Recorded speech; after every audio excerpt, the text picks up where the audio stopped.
Hello my friends, I want to welcome you to this exciting lesson where I'm going to teach you 3 different ways of creating a lap splice or a crank on your Rebar.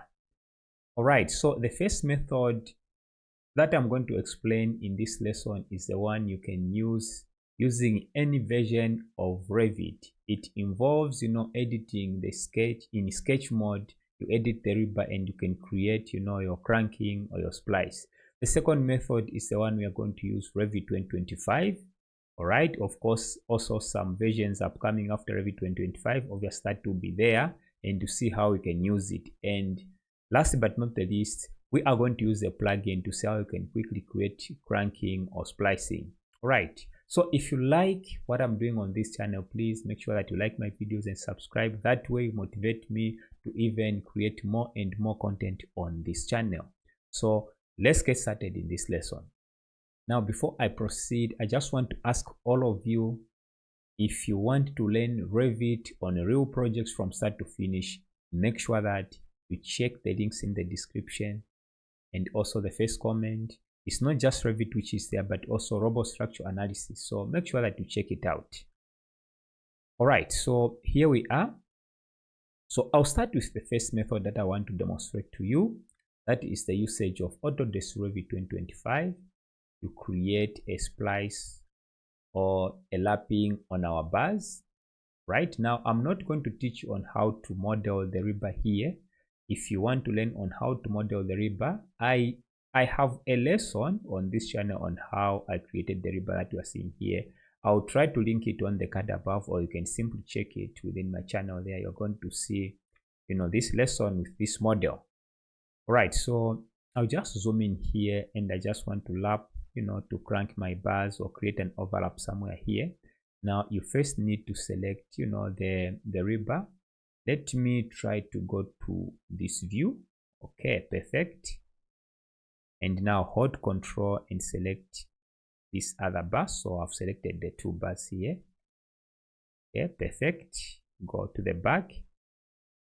Right, you can see that the bars are starting from here all the way up to the top. I just want to create, maybe I need this one to have some starter bars here, okay, to extend here. So I just want to, to splice somewhere here to overlap there. So once you select the 2 bars, this is Revit 2025. You just need to go to that tool called Splice Rebar and click there. Right, when you click there, you need to watch out for the options here. You can pick a line. This is an option. You can also use by length, and you can also modify the splice. Now, this tool is useful for any structural element or for any Rebar, for all the bars on structural elements. It can be a slab, it can be a beam, it can be a column, and we are going to demonstrate on a column. If you are dealing with a slab, for example, if you come on this one, you can set the maximum length. Okay, if for example the bars on your slab are quite long, maybe exceeding the stock length, you can set it here, the maximum and the minimum, and use this tool to splice. All right, in this case we are going to use the pick line because it's a column. We want to pick a specific location. Okay, so now I've selected pick lines. Now I need to go to the properties. If I click there, we have 3 options here: lap splice 6D, then 6D staggered lap splice, and end-to-end. The 60D, not 6, sorry, the 60D is just a factor. It means that you're going to have 60 times the diameter of the bar. That will be the length of the lapping. All right, so I'll pick the first option. Now you notice here that if I just hover my cursor there, it's going to pick, for example, maybe it will pick this bar, right, like that. I'm not able to split both at the same time, but I can maybe split this one and this one later on. Now before I do that, I need to pick the splice position. I'll click there. We have 3 options. I'll pick end 1, and now let me come here. I can click there. All right, and now let me also come here and just click there. Let me click on finish, select this one, and let me orbit like that. You see that the bars have been spliced. As you can see, it looks good. Okay, so this is the tool that you can use. So if I was to measure from there up to there, I will not do that. You notice that this is 60 times d, which is 16. You can calculate and you notice that it's going to be exactly the same.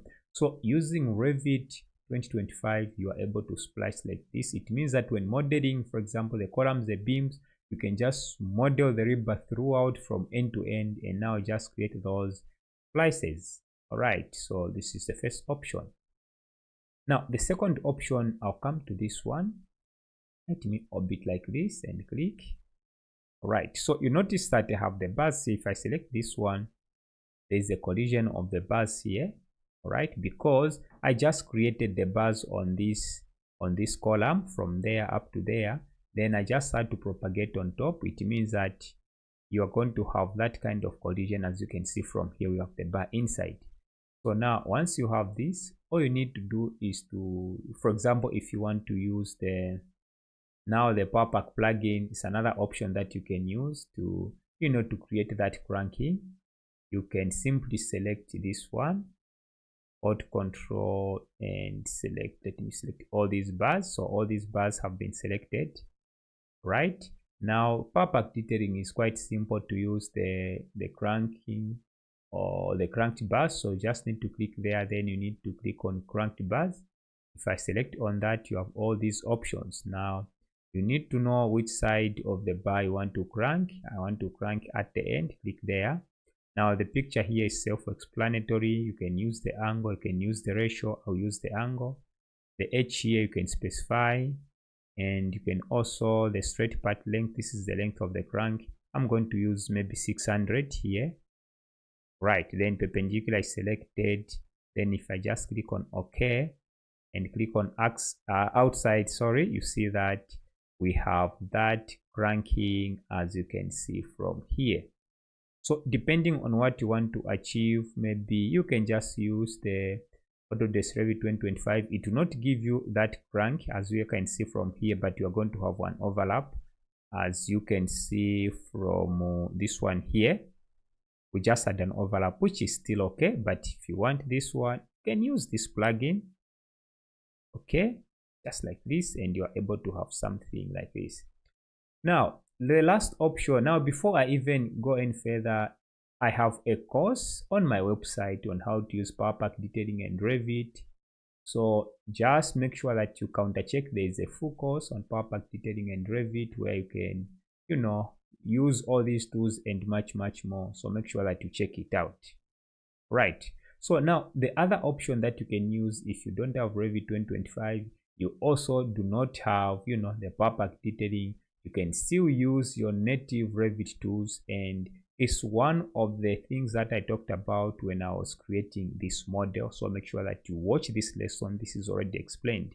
Now let me just give you some highlights the way this one is. If I just select on this one I did just using pure Revit tools.